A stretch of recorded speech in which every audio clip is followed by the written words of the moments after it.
Man traveling to Colombia for love or ending up drugged, robbed, or unalived after being lured by women on dating apps. Let's talk about this. So recently, a famous comedian and activist by the name of Humong was unalived there.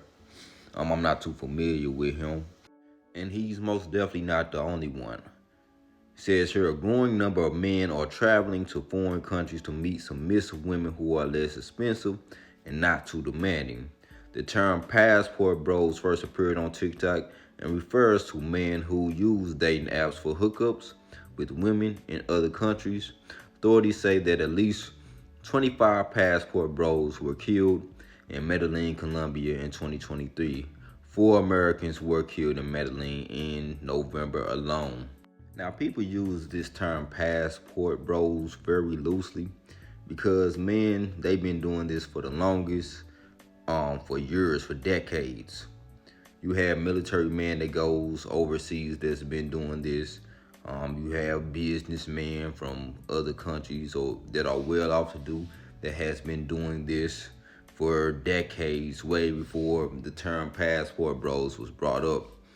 So a lot of these men, what they do, they go over there to buy a box, and not necessarily all of them. Some of them are really looking for genuine relationships, but a lot of these men are going over there to buy a box. Let's call it what it is, because in Colombia, prostitution is legal, so they go over there for sex tourism. Not all of them. I'm not putting them all in the same category, but a lot of men go over there to do this. And on top of that, it's very cheap. But when you're doing that, especially in a whole nother country, you're at very high risk. That is very dangerous. Because first of all, you're going to different countries. 9 times out of 10, you don't have any type of weapons or protection on you. Another thing is, a lot of these women are drugging these men, having them robbed. So not just through the drinks, but through the food as well. And the thing is, it's not just these women in on it. It's other men that's involved. And I even heard in some cases that law enforcement are involved as well. So you're putting yourself at very high risk dealing with these women. As you can see the number right here, it says at least 25 men were unalived in Medellin, Colombia alone in 2023. And 4 Americans in November. This right here is 59-year-old Gregory Stewart Owens. Said he was looking for love in Colombia when he was gunned down in the streets of Cartagena during a robbery in October 2023. Owens was robbed of all his belongings, including his watch and a gold chain around his neck. Owens' family finally received his body in Chattanooga, Tennessee, 2 weeks after he was unalive. This right here is Johnny Jerome. He was 45. He was found unalive in a jacuzzi in a luxury hotel suite in Medellin on November 2nd. He was unalive the day after celebrating his birthday with a cousin and 2 women on a dating app.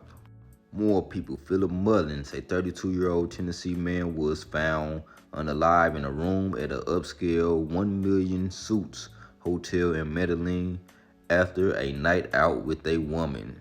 Minnesota comedian Tujer Singh, a high school valedictorian, was found unalive on December 11th in a raving after he had met a woman for a date.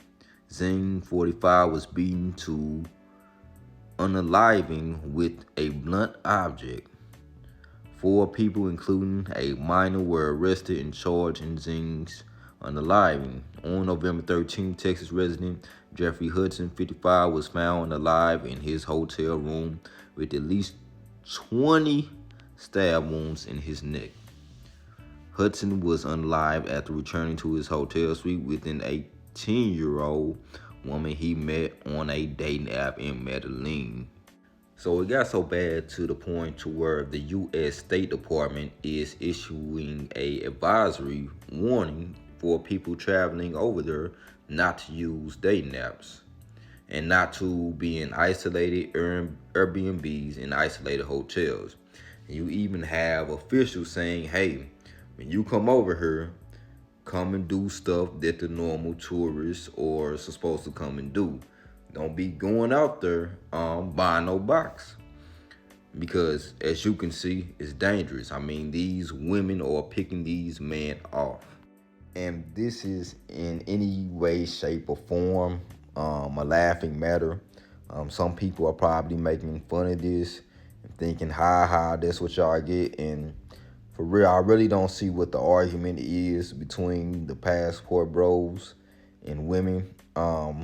If y'all saying these are not the men that y'all attracted to and y'all don't like, I don't see why is it such a big issue of them traveling outside the United States to look elsewhere for love or even to buy a box or whatever. They're grown, and vice versa. If you're a man and you consider yourself as a passport bro, and you're going out to do this, I don't see what the what's the point of even announcing it, man? Just go out there and do what you do. I think it's a silly argument on both sides. But yeah, y'all stay careful out there, man. It is dangerous. Don't be on these dating apps. Don't be trying to buy no box out there, man, because hey, these dudes are getting got. And from what I heard from different stories I listened to, law enforcement over there is in on it because the law enforcement over there is very corrupt as well. So they be in on it. Maybe some other man is going to be in on it because they see you as fool. They looking at you like, oh, these dudes think they can come over here and flex on us and try to take our women or whatever. Nah, we gonna show them. And I'm pretty sure that's the attitude that they had towards y'all. So y'all gotta move with caution out here. But yeah, condolences to those who did lose their life in this. But y'all gotta move smarter. Y'all over there vulnerable. Y'all don't have no type of firearms, no type of weapons. You don't know nobody out there. Y'all need to be going over there for the right reasons. But y'all let me know what y'all think about this.